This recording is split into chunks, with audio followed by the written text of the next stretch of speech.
This is iFIBER 1 News. Here are today's top stories.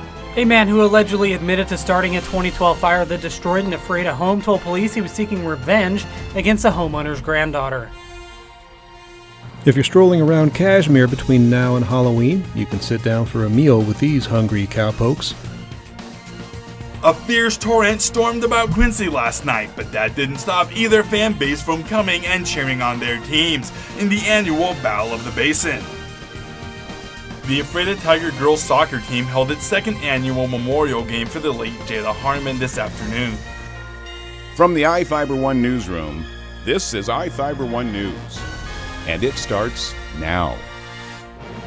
A man who allegedly admitted to starting a 2012 fire that destroyed and afraid a home told police he was seeking revenge against the homeowner's granddaughter.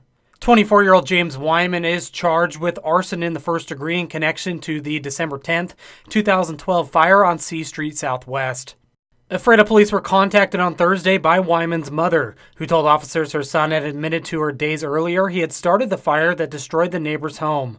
Wyman initially denied having anything to do with the fire and reportedly told police it was all a misunderstanding.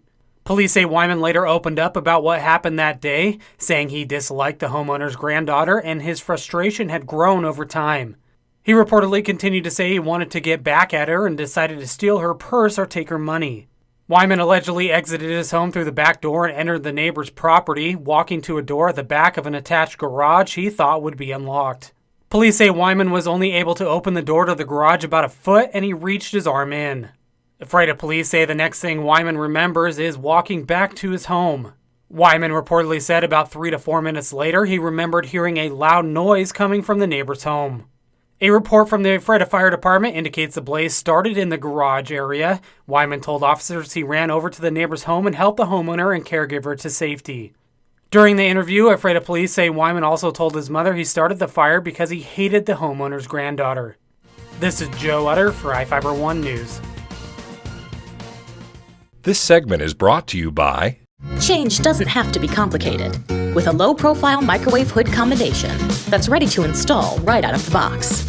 It fits in the same space as your under-cabinet hood, so you can get your microwave off the countertop and make space for the routines worth keeping. The low-profile microwave hood combination from the #1 selling appliance brand in the USA. Whirlpool Appliances, now available at more furniture in Ephrata. If you're strolling around Kashmir between now and Halloween, you can sit down for a meal with these hungry cowpokes. Then stop by and talk to this fellow about how to get all that meat out of your teeth. Downtown businesses putting up scarecrows has been a tradition each autumn for the last 6 years, and this year there's a contest attached. The Kashmir Chamber of Commerce Scare Crazy competition involves finding secret numbers posted among the 43 different scarecrows. Find them all and enter by Halloween, and you could win a grand prize. Downtown visitors delighted by the scarecrow display have a chance to reward creativity when they pick the people's choice. Jefferson Robbins, iFIBER 1 News. This segment is brought to you by... Your taste buds bored? Well, then bring them to Jay's Teriyaki. Not only does Jay's have a variety of teriyaki dishes, they also offer mouth-watering salads and sides. Call Jay's 509-764-5155. Jay's Teriyaki, located at 123 East Broadway in Moses Lake, because it's all in the sauce. A fierce torrent stormed about Quincy last night, but that didn't stop either fan base from coming and cheering on their teams in the annual Battle of the Basin. The rain made life hard for the Ephrata Tigers and the Quincy Jacks, with several turnovers from both teams plaguing the game, but neither relented. After a low-scoring affair deep into the second quarter, Ephrata exploded and started putting points up on the board. Quincy connected on the field goal early, but from then on out, it was all Ephrata. The Tigers ended up pouring it on, finishing as the victors 37-3. The Tigers hadn't won in Quincy since 2014. But the win means more than beating their rivals. It keeps Ephrata in prime position to clinch a berth to the league championship. The novelty of beating your rival in the middle of a downpour wasn't lost on head coach Jay Mills. It's one of those that's a memory game for the kids. They'll never forget this. And so for them to have this opportunity and get to be successful in it and play well, I'm really happy for our kids. Ephrata will play a non-league game at Sela next week, and Quincy will travel to play East Valley Yakima. I'm Adam Chikoski for iFIBER 1 Sports. The Ephrata Tiger girls soccer team held its second annual memorial game for the late Jada Harmon this afternoon. All the players wore teal jerseys for cancer awareness, which all said Jada Strong on the front. A teal ball was used in favor of a black and white one typically used in soccer. At halftime, the team gathered on the memorial bench placed underneath the scoreboard. Jada's parents were given balloons and Jada Strong t-shirts. Everyone let go of their teal balloons after 7 seconds of silence to send their prayers and love up to Jada.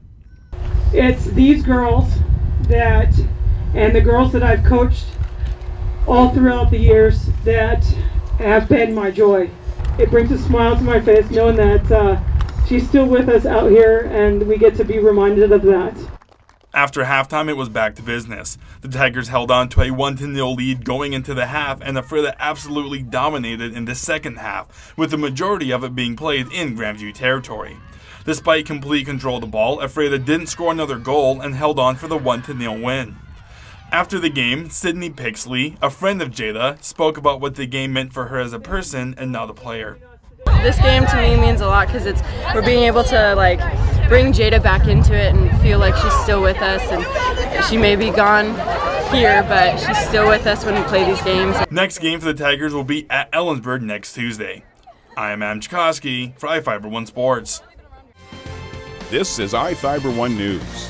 For more information on these stories and other news, visit us online at iFiber1.com or check us out on Facebook.